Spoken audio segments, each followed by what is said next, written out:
creeps are just very curious, you know, and this to me would seem, like you said, with the high wires, the tension wires here. We tried with videotape. I had my wife walk down the road, and when I'm standing, we're down the stairs with my videotape. It's zoomed in. I have 22 to 1. That's very and I good. could only see just I could tell her blonde hair, just the top of it. When I had the creature that you had on the film, though, I could see Right. below his waist, Right. big time. Right. We're talking to a thigh. Its waist was parallel with the top of the fence posts when you see it walking in the film. But if you were to consider the demonstration or the reenactment that Danny Perez and I did in October, the thing, myself and Monty stood at the base of this bush because this is the bush it walks by in the film, and Danny was down there where I was at when I was filming. He couldn't even see us holding our arms up, swinging our arms like this. And this thing, the top of its head, this is kind of like what I would call two-tiered, you know, the top of this bush, and it's grown very little since. Sure. But not only that, the fence posts don't grow. Right. And that's probably thanks. You know, it's weird though. I did not even know this was the site until you said, "Okay, John, here's where it was seen." I mean, I just I couldn't even fathom it. Now that I see the dimensions and where Mark is. Well, when we go down there where Mark's heading, you'll get a better idea. It'll hit you because you'll remember, hey, there's that scene I saw in that documentary. You know. It was all by chance. Oh, totally by accident. An accident, and that's this creature's so peripheral, Don. It's almost like In the Shadow of Sasquatch. I hear about that. Is that the name of one of your books? In the Shadow of Sasquatch? No, that's the name of the documentary I did. Okay, but it's so appropriate. And like that story you were telling this afternoon, the one where it was watching the ducks. You know, in between the line of light and dark. And this particular, you call this Sasquatch Lake? Yeah. And this again is probably an abandoned mine or quarry area. Yeah, see where them telephone poles are, or those the wooden ones. At the base of those is an old cement slab where they had their buildings for the mining. See, they did mining in this area back in the mid-70s. In the mid-70s? Mid-70s. I know that for a fact because I got USGS topo or aerial photos that were taken in 1977 that the buildings and stuff are still up. So within there were actually buildings here in 77? Wow. Yeah. So within the past 20 years, those have come down because they quit mining in this area. This road here is an access road for the mine trucks when they did mining. There's another one that goes down like that, kind of like in a semicircle. You just can't see it unless you're looking right at it because it's got the grass and stuff growing up on it now.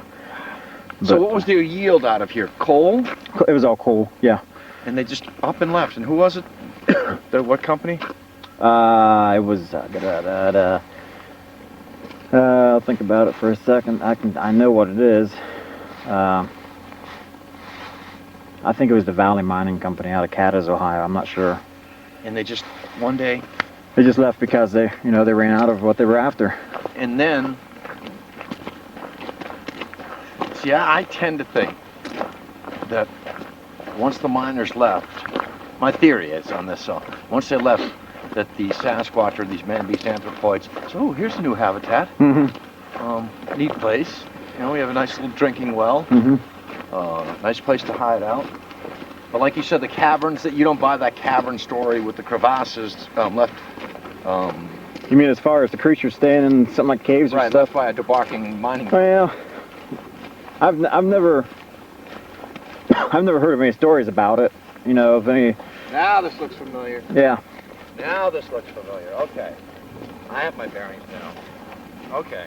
I was right over in this area when I shot the film. Right. Okay, so. I was going to say, if you want me to, I'll reenact. Yeah, please.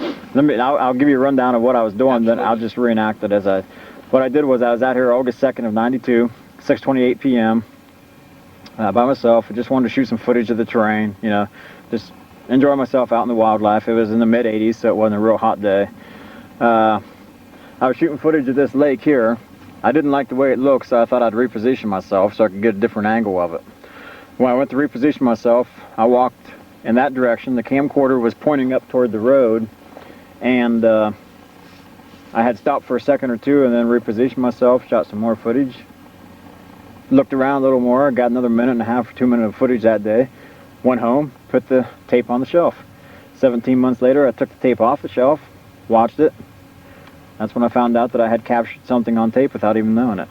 So let me demonstrate. I'll walk up to approximately where I was at, and then what I'll do is I'll just go through the motions, having already told you what I did. So what I was doing basically was just shooting footage like this, you know, looking around like this. I didn't like the way it looked, so I thought, well, I'll just reposition this. So I'm walking over in this direction, wanted to get a little further away from the lake. Stop for a second, swing back around, shot some more footage. And when he swung back around, Yep. Bingo. And that's And it. it was right over those posts up there. Yep, just on the opposite side of the post, but before that bush that I pointed out to you earlier. and now think of it if it was walking in that spot we were looking at. And there's the fence posts. You can still see the tops of them. That thing was huge. Yes, it was. The distance between here and the far side of the road where that bush is just under 100 yards. Wow. So we're looking at an entity that is between 9 and 10 feet tall. That's on that videotape. Wow. Yeah. According to Danny Perez, supposedly from what people told me, he's a great investigator, great researcher. He knows his stuff.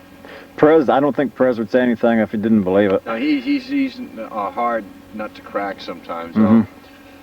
I know that, for instance, the tradition of the abominable snowman, there are three types: the extra large, the large, which is relative to the Bigfoot in the Northwest, and there's also tradition of a smaller, hairy, almost human-like entity. Mhm. But the 9 to 10 foot one, those sightings are more frequent in the Soviet Union. Bigfoot in northwestern, 8 feet tall. You rarely come across the type of 10-foot nature. But this is unique because in Ohio, if you have a creature of that stature, it's the first that I've seen appear through investigation and research in America of a creature of that stature. Usually you don't see anything over 8 feet. I know the Soviet Union have wild tales of creatures 9, 10, even 11 feet tall. When you were relating the story, Mark, about 17.5-inch footprints, or the possibility of them being 17.5-inch, that's enormous. And that type of footprint belongs to a large creature. Well, the Guernsey County trek found this here by the little girl on the bike. Yeah, that was, Almost 20 inches. yeah, 19 inches in length. Now that's got to make you think. To me, that tells me that here's a creature that is either A, very old, or B, transient in nature, that perhaps passing through. Like you said, it was migratory. It's going to go where the food is, go where the water supply is. But for a creature to be of that height and to possess a 17.5-inch to 20-inch footprint, you're talking 10 feet in height. Did you show him where you found that footprint, 17.5-inch print? Yeah. Right there by that cement slab. The puddle is right there. In the summer, Right here? In the Yep. summer, this is a lot higher. All these weeds are grown up to knee high. But it was May of this year that you found it, Yeah, it was May. during Labor Day, So Memorial Day. What we're seeing here then, Mark, is perhaps that print belonged to Don's friend there from the 92 footage. Who knows? This is his habitat. He probably ranges. It was exactly right in this area here. He probably It was ranges. one right foot, and it looked like the beat of the path through the bed feeding down weeds went down, looked like along the pine line. So I mean, whatever it was could have came down from here, stepped on the concrete, right through, and just went down the pine line. And by the way, the rock throwing where Don and I got the rock throwing at us, it's right there. Whatever it was up on that ridge, right up there. Ray Crow and I went up to the top of the ridge, found all the big rocks, and then it started moving down that way, down the forest line. Obviously, it thought that you were a threat to its habitat. Well, you know the thing is though, from people tell me from down here that the things will throw rocks at you, but they'll never hit you. They'll always come close. And you know, in tradition of all, see, I'm not an investigator, I'm a researcher, Don. You're an investigator. You get first-hand quality sightings. You get to interview the witnesses firsthand. You get them to draw characterizations. What I study is the mythos, the folklore. Why does this tradition persist? And what intrigues me is not only the consistency, but some of the characteristics, that it's harmless. Here's a beast that perhaps has been maligned in literature, whereby it is a non-aggressive entity, yet, like Mark just related, it'll throw things at you as if it could hit you and kill you, probably with a velocity in the size of the object thrown, but it elects not to scare you away. This, to me, is not the habits of a predator. This, to me, is the habits of a being. Just leave me the hell alone already. Yeah. I don't come in your house. Get out of mine. Yeah. And I'm not going to kill you, but I'll put some buckshot over your head. Yeah. That type of hermit mentality. Yep. And I think that creature, like Mark said, if he wanted to plunk you guys off the head with a fastball, you know, he could have. Yep. Right here is where I was standing. Here, I'll wait for you. It's amazing. Yeah, this is a hot spot. Here's something wild, and I don't know if you guys can tell me, but have you ever brought a psychic out here? No. I thought of bringing one out. A credible one, not these 1-800. I call them prophets for profit. Right. No, I've thought about it, but my problem is I wouldn't know. You're looking at the tree that Don was stepped up like this. I was shining the mag light on. He was going to put the tape recorder up there. Yep. Well, I'm standing over here with the mag light, and first rock hit maybe about 15 feet out, big splash. I go to Don, I go, what was that, a big catfish? It's just kind of, I almost kind of was laughing. And he goes, I don't know. I go, what about a beaver? And he, yeah, I don't think so. I mean, even though there is some telltale signs of beaver, what I heard, what we heard, was no beaver stuff. This was, you know, I could just think about when I was a little kid, I used to stand over the bridge, get the bricks, and throw them down into the pond. And they make the big noise. Speaking of beaver, I hope that's a fish swimming in there. What is this here? Where's it looking at? Looking at some. Oh, Oh, that tuft of. look at that, Don.